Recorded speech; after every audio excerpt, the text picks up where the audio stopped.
everyone, welcome to my channel. Welcome to another video. It's good to be back. Today took me a while to, convince myself to film. I guess I've just been waiting to feel ready, and today's that day.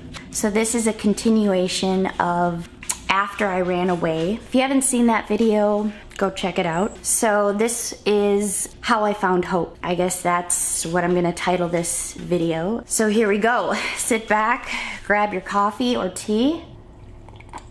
So let's go, let's do this. Welcome to my journey. Let's just get right into it. So after I ran away from the hospital, this is hard. This has been hard to know when I'm ready to do this. I mean, it's hard to look back on the past. It's hard to bring this part of my life up just because it was really difficult. It's really traumatic, and I'm trying to move past that, but I really want to share just because I think I hope it encourages or inspires any of you watching. If you are struggling with depression and don't know how to find hope, or if hope is something that you struggle with in general, just that word, this might be beneficial. Now, I will put a trigger warning just in case, just because I never know. I don't ever want to trigger anyone, but I will be talking about mental illness, depression, suicidal ideation,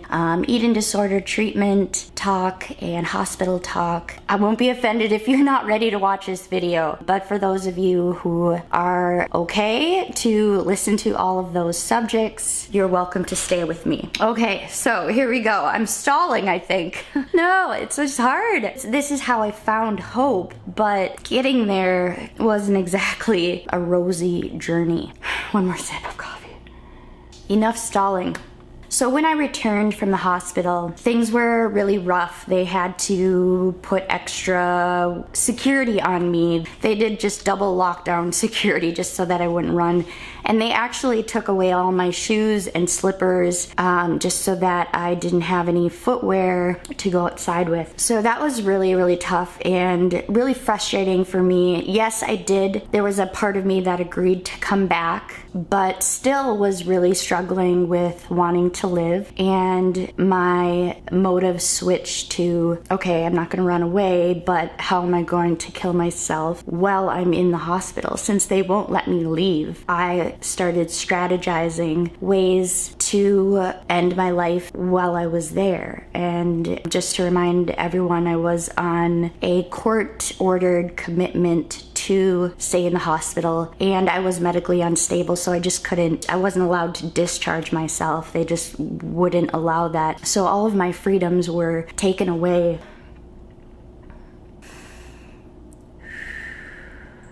So I started strategizing a new plan, and I'm not proud of this plan. This is where the trigger warning will be posted.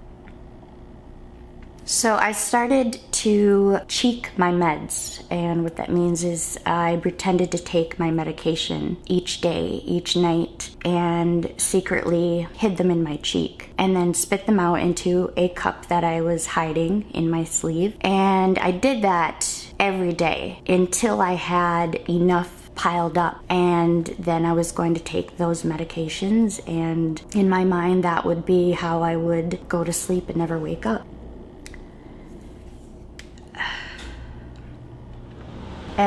This is why it's just really hard to talk about this part, because it makes me sad. It makes me sad how ready I was to go, and also I would have never had the life that I have right now. I never would be here to experience what I'm experiencing right now, and that is purpose and joy and hope.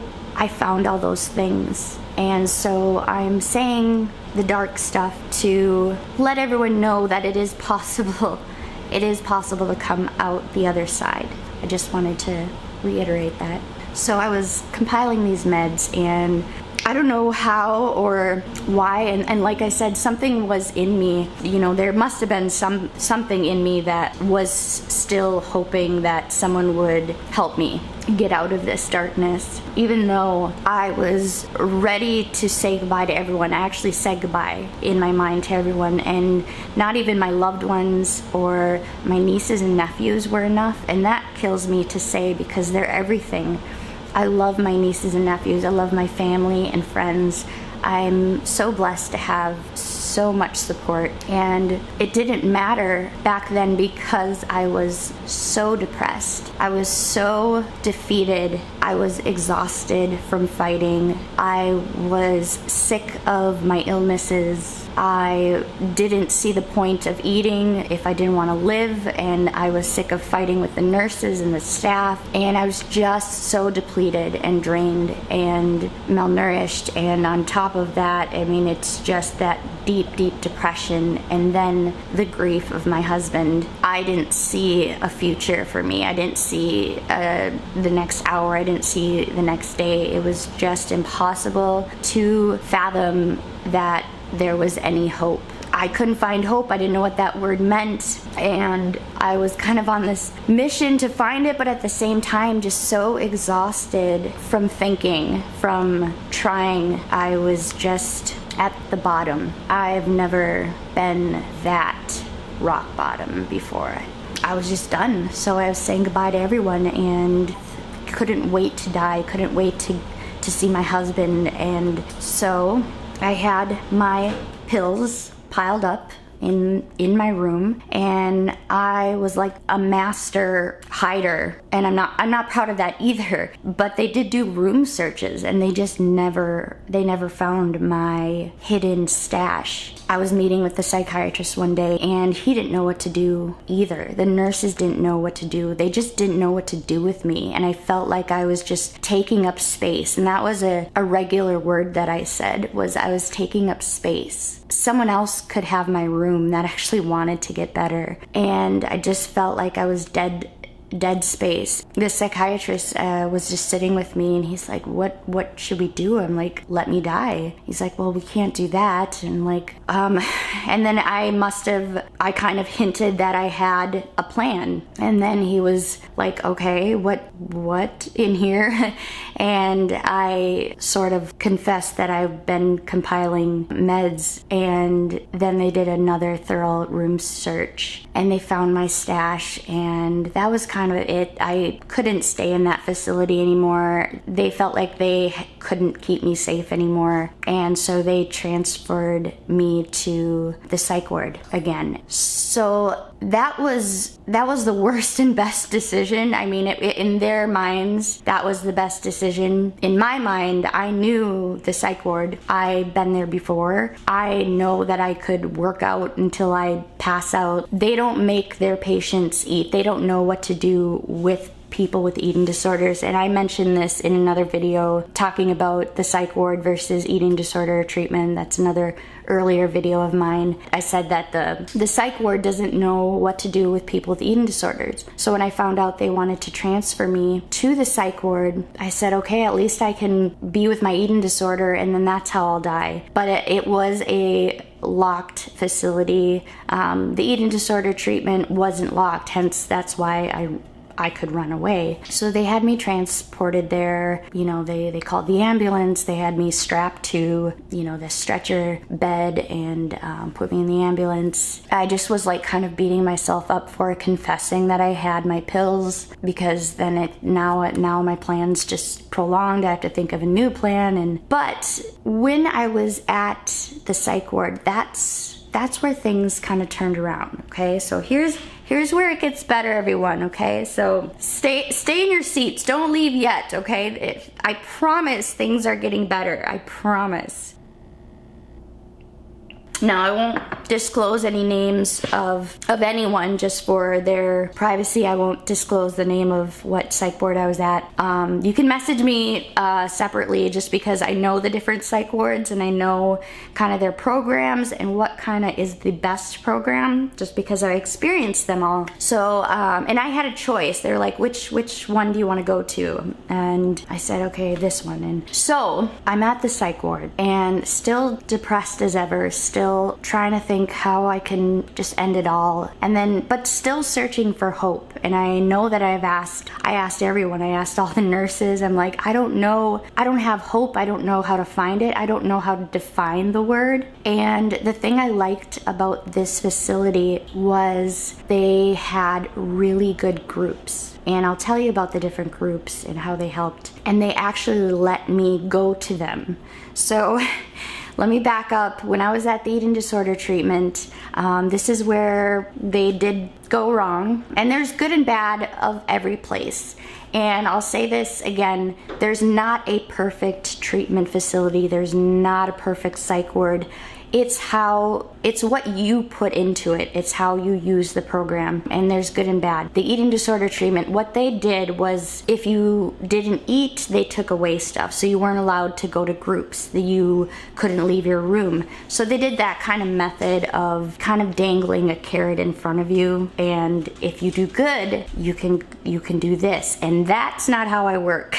I loved being punished. I loved punishing myself, and so that method just didn't work for me, and it kept me stuck.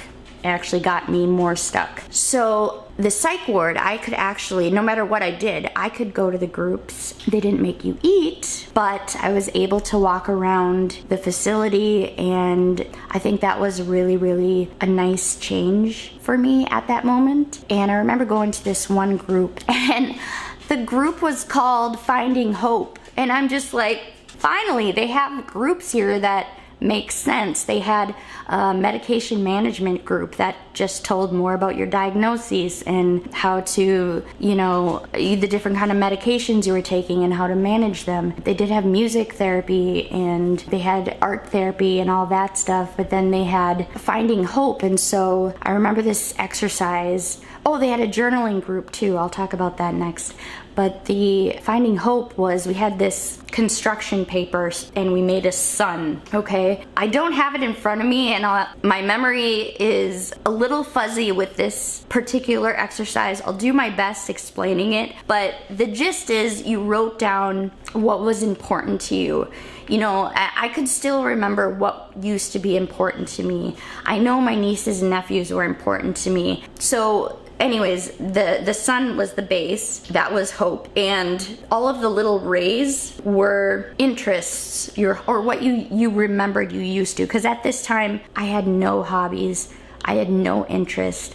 I was done with theater even. I was done with everything. But I wrote down stuff that I remembered that I used to do. And then I wrote down my family members and my nieces. So all of the sun rays were surrounding this hope. I hope I'm explaining this somewhat well.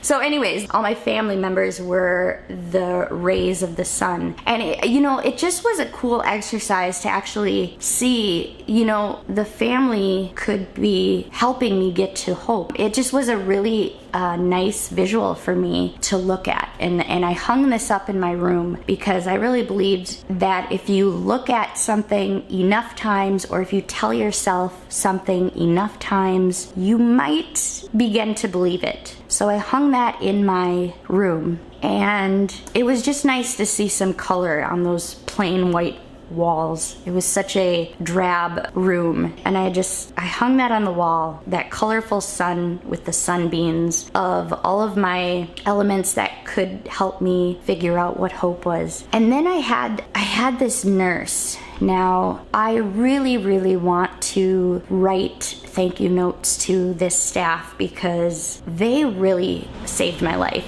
And this particular nurse was an angel. She was one of the night nurses, and I wasn't sleeping at all. I stayed up all night, and I was just having panic attacks. They had to watch me too, just because I was on one-on-one, just because I was always looking for things, pencils or sharp objects, or, you know, choking myself with the shower curtain. So she was by my bedside, and she had the most beautiful African accent, and she just told me about gratitude. And don't get me wrong, like, of course I know the word gratitude, but she really challenged me to write down 3 things a day that I'm grateful for, and then see what happens. And I know I had nothing to lose. I have Reed down here. He's giving me cuddles. I love you. Yeah. I love you. So she sat down my bedside and she was telling me, write down 3 things that you're grateful for each day. They can be so small, like a cup of coffee, or being able to go to group, or maybe just seeing other people, or warm pajamas. And I said, you know, she was so sweet. I'm like, okay, I'll do that. And then she also said, I see a life for you. I see you finding love again. I know there's bigger things for you. And she just had this like overwhelming beam of certainty that I was gonna live and I was gonna get through this. And she had just this calming voice. She was so gentle, and she actually just cared about me, and she just listened and sat down. It was just a really comforting night. And the next day, she was there the next day too, and she gave me this a new journal that it was my gratitude journal. And so for the remainder of time that I was there, I wrote down 3 things that I was grateful for. And I have this journal to this day. I don't have it with me right now. I will maybe in another video talk just about more gratitude, but the act of writing something that you're grateful for down really helped, because when you're thinking about gratitude, it's impossible to be depressed in that moment. You can be depressed right after you write that word, but it's impossible to be depressed as you're thinking of gratitude.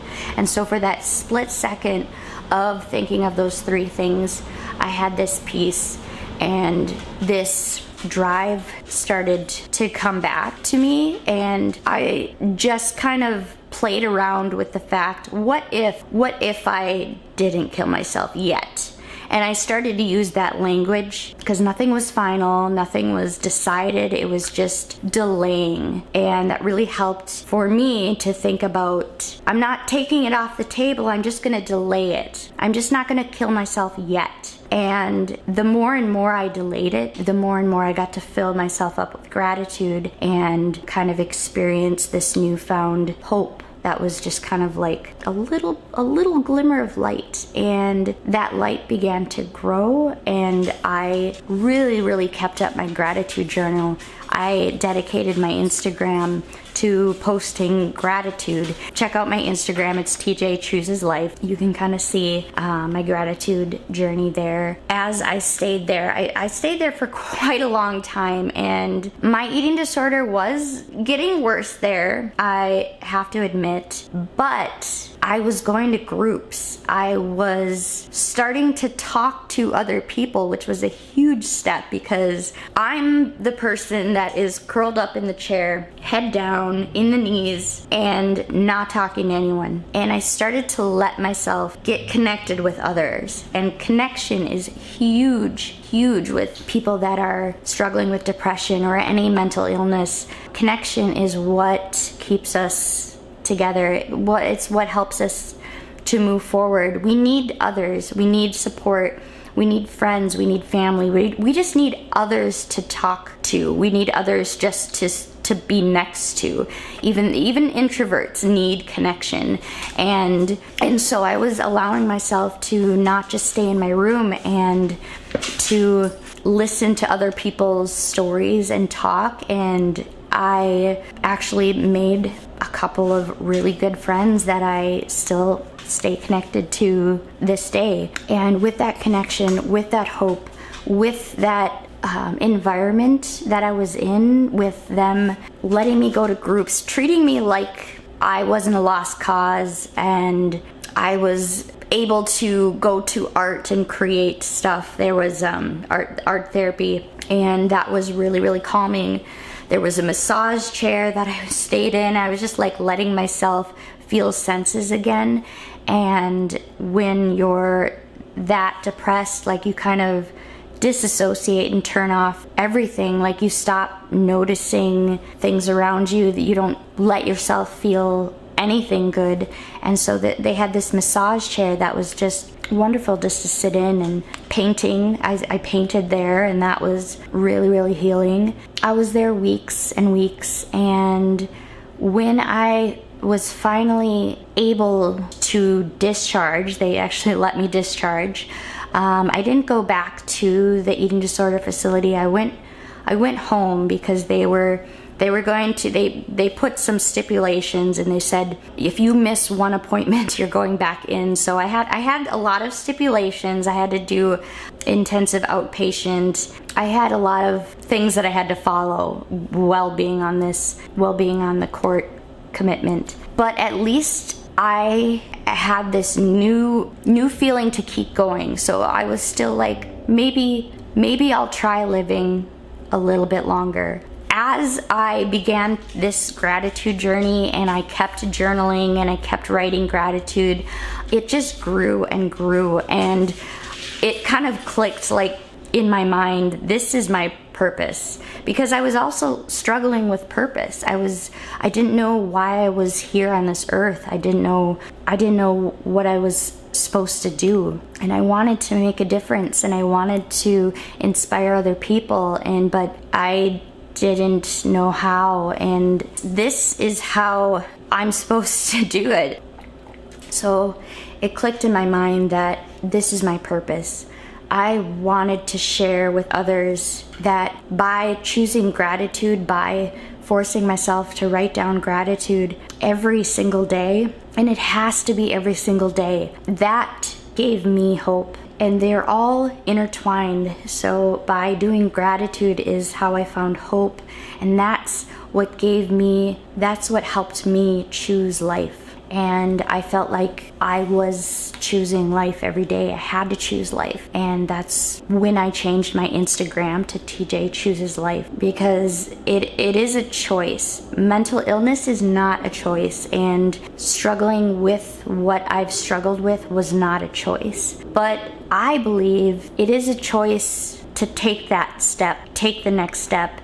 It is a choice to not take the pills, to not choose a way to kill yourself. I feel like it's a really, really hard choice, but it's a choice to get out of bed. It's a choice to keep breathing, and I just strongly believe that. And it's also was really comforting to know that I had some control. That's how I took some control back, by saying, I'm choosing life. I'm choosing life. And that helped me feel like I had a handle on my life. Everyone kind of took all that control away. The treatment facilities and the court facilities, I felt like I had no choice in any matter. I just was helpless. And so that's where my Instagram came from. That's where my channel inspiration name came from. So now you all know I am gonna choose life every single day, and it is a struggle,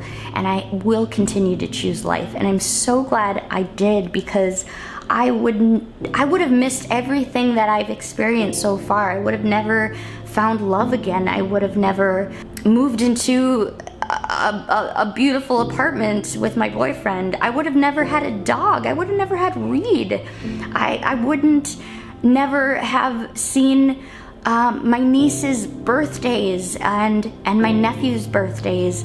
I would have missed all that. I wouldn't have been in the shows. I wouldn't have been able to experience all these new dance classes that I'm taking and yoga classes. I would have missed all of that. I'm so grateful for life, because I know how precious it is and how short life is, and I know how easy it is to lose hope. And so I need to keep that strong, and I hope this was inspiring. I hope I didn't trigger too many of you if you decided to listen all the way through until now. I'm really, really grateful for all of you. I'm really grateful that I have this platform platform to be able to share this portion of my story. I've been wanting to share this part for a long time, and my story isn't over. I've got more to tell you, so stay tuned. Thank you everyone for all of your support. Please check out my other videos. Check out the one where I ran away from the hospital. That's kind of the one right before all of this story began. Comment anything you want. Give me comments, feedback, anything. I'd love to hear from you. I guess I'll end it here. I love you guys, and remember to trade your expectations for appreciations. Love you all. Bye.